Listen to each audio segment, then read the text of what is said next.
The Dallas-Fort Worth housing market has officially shifted, but not in the way that you might think. Prices have cooled, inventory is piling up, and buyers are smelling opportunities. But here's the twist.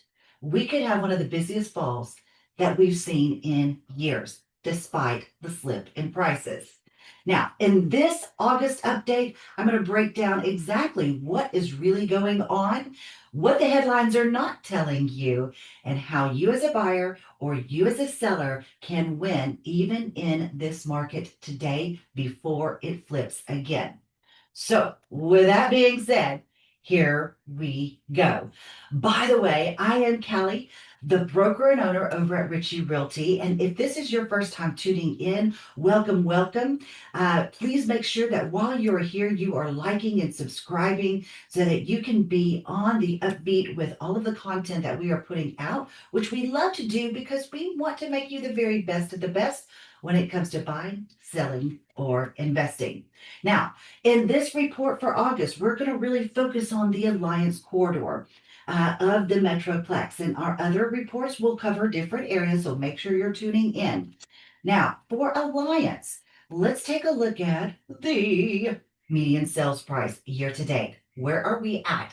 You can see that as we completed in July, at the end of July, the median sales price was 406. Now, that is a little bit less than where we started. We saw the peak right here in June. And if you've been following along, you know that I typically say, or not typically, that typically we'll see the peak in June or July. It was no surprise to me that June was our peak because we definitely saw a shift and a slowdown in the market in July and expect the same thing for August as well. Now, there is some hope. There could be some great things, but make sure you're staying tuned for that. But let's take a look at what this really means. Because, yeah, I know for some people that might be a concern because that's a 4% drop month over month. But guys, look at where we are year to date. We're still up 7%. This is very normal, very seasonal, and typically we'll continue to see those prices coming down. But again, there could be a caveat with this fall that might make it a little bit busier. We're going to cover that again here in a minute. Now, if you've been tuning in with me, you've heard me say that we really have had a pretty flat market. Okay. Prices are going to have some seasonal fluctuations, but pretty much prices have remained flat. So if we take a look at the comparison from last year to this year, you can see in a lot of the months, we are neck to neck. 382, 381, 398, 400, 425, 424, 405, 406. Guys, it is continued to be fairly flat, but not just for the last 2 years. We really saw this start to happen back in 2023, or really maybe even in the fall of 2022. That's when rates started to come up and prices in the market started to shift. So, but if we look at for the last 3 years, let's say there is no change in the fall. We have a traditional fall like we have had year after year after year. What can we expect to happen with this flat market? Well, you can see the prices because they've been pretty consistent. As you can see here, 383, 381, 381 for the month of February. Look over here again, we've got for the April 402, 398, 400. Very flat, right? Year over year over year. 415, 425, 425, pretty flat. 411, 405, 406, pretty flat.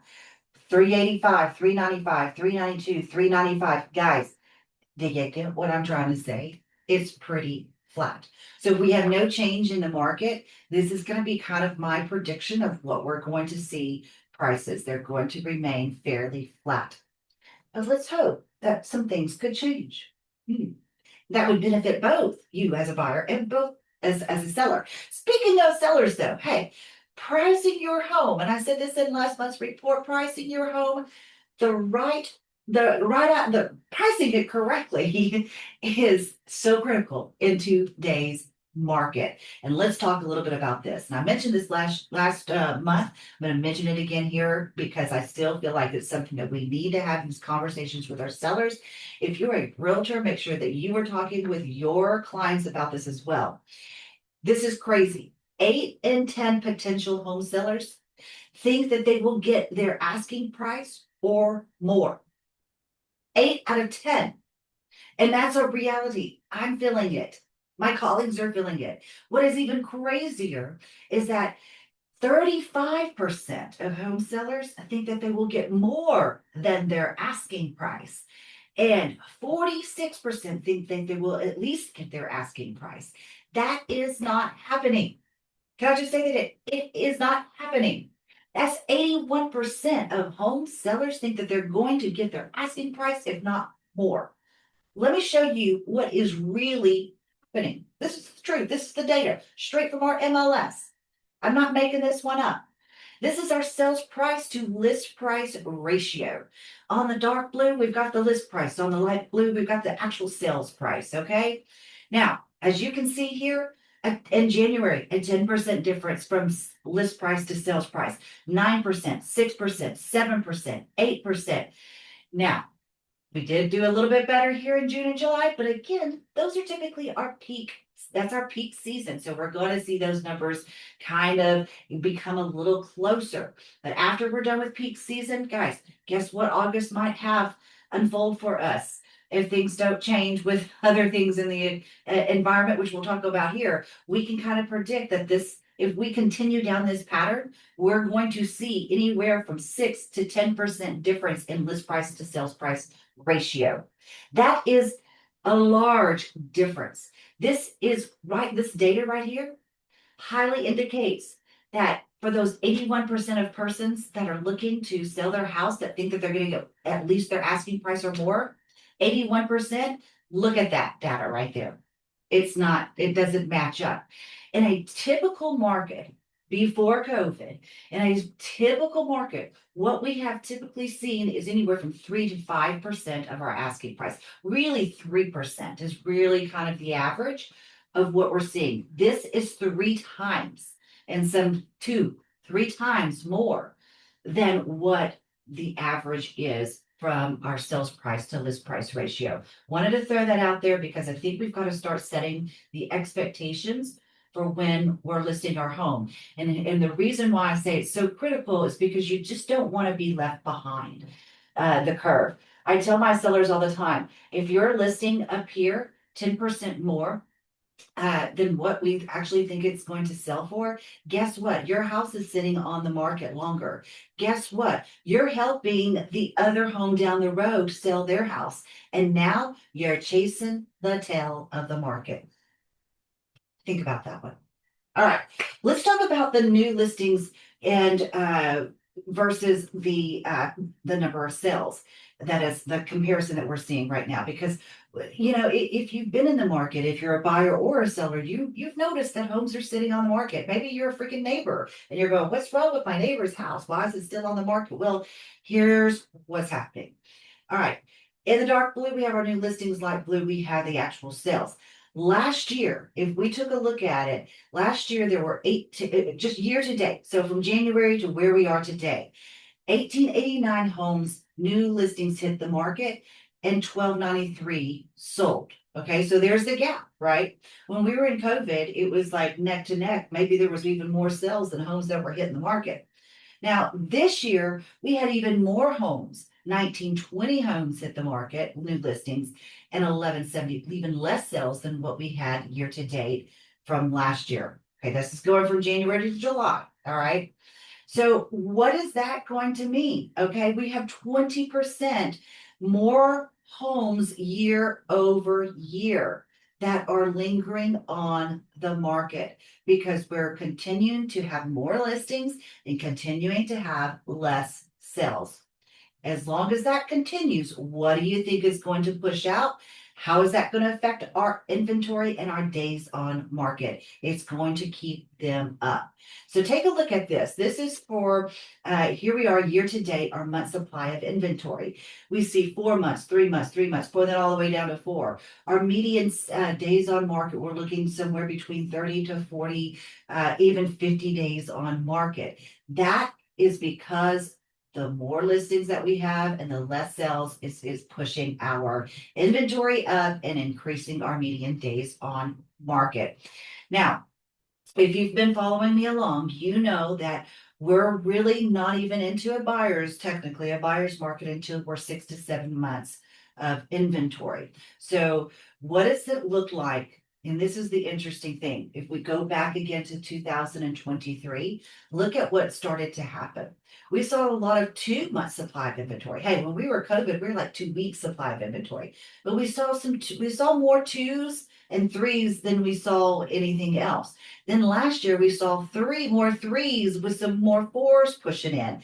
And now look at where we are in 2025, mainly 4 months supply of inventory. So if things do not turn around and we continue to collect more inventory and continue to have less sales, what do you think is going to happen?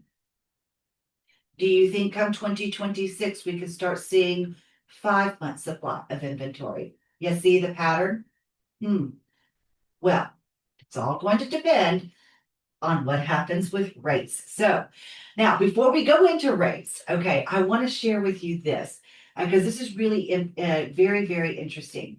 Texas, every state, every community is experiencing things completely differently. As we look at the East and the Northeast, look at these. This is pre-pandemic inventory before COVID happened. They are at 43, like, look at 44% in Pennsylvania, less inventory today than what they had pre-pandemic. That's insane. They're still having a shortage. Look at Alabama. Over 60% less inventory today than what they had pre-pandemic. Now look at Texas, 32% more inventory than what we had pre-pandemic. That's why us here on the West Coast or on the West, we're seeing more inventory. On the East Coast, it's less. Man, this must be great. If you are like moving, or you hear your cousin or your aunt, she's saying, hey, we got multiple offers. Well, guess what? You are doing really great getting your multiple offers, probably getting above the your sales price, and come over here.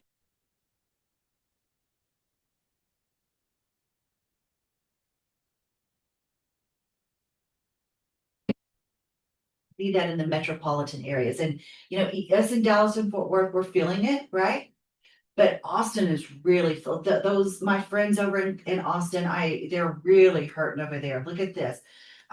They are like, as far as their home pricing, they're at about almost 6% below, and we're not too far behind. I mean, we're a little bit over 3% below. But then, like I said, here's all your East Coast towns here. Now, let's go straight into interest rates. Okay, because I know that's the top of everybody's mind. And that could be the game changer in the fall. As we all know, the Feds are meeting in September to discuss rates again. Now, there's some speculation, some rumors that, hey, no changes are going to be made. But then, I've also heard that Trump might be firing somebody. I hate to spread rumors, but, it's out there in the headlines, right? If we don't drop the rate, somebody might lose their job. I don't know. We'll see what happens come September. But nonetheless, let's look and see what the economists say. The people that know what the heck they're talking about, not Kallie. The analysts, this comes from Housing Wire. Analysts, economists, and mortgage professionals are coining this quarter's activity as one of the most calm periods for mortgage rates in recent memory. Okay, it really has been calm. And take a look at this. Here is a graph going back since 2022. We saw that's when the rates started, as you can see, when rates started to push themselves up. But look at where we have been in 2025, a much more stable, less volatility. Did I say that right? But let's look at what the projections are for next year. Okay, we can see that for next year, and this has come from Fannie Mae, from the NBA, from Wells Fargo, all these, big wigs, not Kallie, and everybody is still fairly flat, right? Between a 6.6 to a 6% interest rate. That is not a significant drop from where we are today. Where we are today at about 6.7-ish or so, 6.6 to 6.8. Depending on what kind of loan you're doing, maybe you're even getting a better deal. especially if you're going new construction, but hey, that's a different story altogether. But again, along with prices, we're seeing the rates kind of being stabilized as well. So I'm going to get to this, what this means for you as a home buyer, for you as a home seller. I really want to have zero in on that. But listen to what the chief economist over at Freddie Mac says. Borrowers should find comfort in the stability of mortgage rates, which have only fluctuated within a narrow 15 basis points range since mid-April. Although recent data shows that home sales remain low, the resulting available inventory provides home buyers with a wider range of options to consider when entering the market. Okay, so there's no, I mean, how did you say, the proof is in the pudding. I mean, whatever, the reality is, even a slight drop in rates can really have a change on a mortgage, right? So in our alliance area, the average sales price of homes, the median sales price is somewhere around 400. If we're at 7%, you can see your mortgage is at 2661. That's just the principal and interest, right? That's not taxes and insurance, all that kind of stuff, but just principal and interest. So we can see just a quarter drop. It brings it down by 60, almost $67. And if we go to a half a percentage drop, then we're really bringing it down by almost $133. Guys, this is pretty, that affects the affordability for most people, especially if you're first, getting your first home. This is a big deal. A half a percentage point could make a big difference. So even, the talk, I'm not going to go to first, before I say anything more, let's see what the senior economist over here says at Zillow Home Loans. Slightly lower mortgage rates towards the end of the year could further improve affordability, but significant improvements appear unlikely. Okay, slight changes in mortgage rates we could see in the fall. But listen what Lawrence Yun says, the chief economist over at DAR. He says, even incremental small changes in mortgage rates, I think will bring more buyers. Because I think buyers are just waiting. And hear me say this, if you've been waiting for the rates to come down to 5%, guys, right now, there's no predictions. This is not coming from Kallie. These are coming from all the smart bigwigs, right? People way smarter than me. But look at where their predictions are for even next year. If you're waiting on rates to come down before you buy, you might be missing a huge opportunity. And if you're paying your rent, you're giving 100% of your money to somebody else, as opposed to using that money to to build equity in your home. Put that in your pipe and think about it. Okay, again, the chief economist over at Realtor.com. I expect a general downward trend for rates this year, but at a slow enough pace that it might not even be noticeable in any given month. The thing is, though, and going back to what Lawrence Yun had said, even the slight change could bring out more buyers into the market. And I do believe that, because I think it's going to give buyers just a breath of fresh air. It's going to give them some excitement. So if we do have more buyers coming into the market come the fall, because even just a quarter drop, a half a drop, well, they're going to be saving, 133, 200 something dollars, whatever it is that they're going to be saving, which could bring out more buyers into the market. And that could also potentially have an effect on keeping those sales prices flat. It would be nice to see them go up. I mean, if you're, own a home, that would be great to see the prices go up. But I'll even take just as staying flat instead of us coming down. That would be amazing, right? Especially for all of our sellers out there. Okay, let's go on. So I guess that was the end of that. So let me stop my share screen here and just kind of conclude up with what I'm saying. Sellers, make sure that you're pricing your house the correct way. Make sure you are aligning yourself with a knowledgeable realtor that knows what they're doing and how to sell homes in a market like today. It's August. The market typically slows down seasonally because school is back. Now, once the Feds meet in September, We're going to see what happens. We'll see what happens the rest of this fall.